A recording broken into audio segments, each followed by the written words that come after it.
Sejumlah pejabat dalam lingkungan pemerintah kota Subulu Salam, pemerhati lingkungan, tokoh masyarakat mengikuti rapat kerja rencana pembangunan PLTA yang dibuka Wali Kota Subulu Salam Haji Afan Alfian, bertempat di Aula LPSE Sedako Subulu Salam.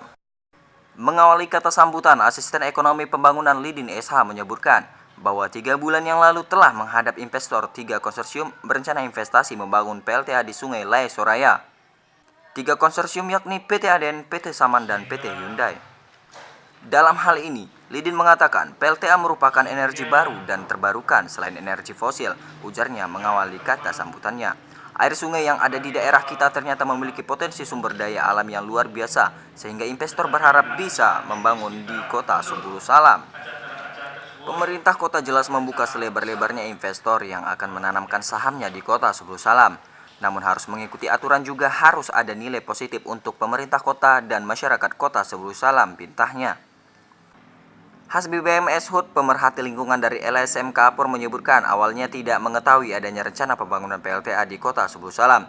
Ia mendengar informasi dari media sosial. Hasbi mengatakan, Subulu Salam negeri bertuah, sebutnya.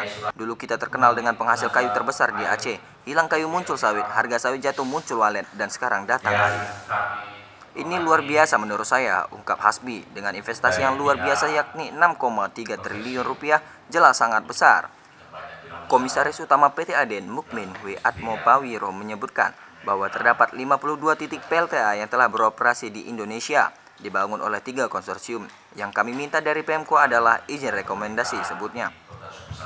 Untuk menindaklanjuti rekomendasi tentu banyak hal yang harus dilewati, layak atau tidaknya nanti mekanisme aturan yang harus kita lakukan. Izin AMDAL salah satunya, tentu banyak melibatkan pemangku kepentingan. Terkait tenaga kerja, tentu secara bersama-sama menyiapkan kapasitas dan kemampuan, maka perlu daerah menyiapkan sumber daya manusia melalui kerjasama dengan SMK, ujarnya. Untuk membangun jelas perlu menyiapkan sarana prasarana pendukung, karena kita membawa alat atau perangkat yang sangat berat. Tentu ini perlu kita siapkan bersama-sama, ungkap Mukmin. Dalam acara tersebut turut hadir Wakil Wali Kota Subulu Salam Dr. Andus Salmaza, Sekda Insinyur Taufik Hidayat MM, anggota DPRK Muhammad Ridho Bancin, Ketua Kadin Pianti Mala.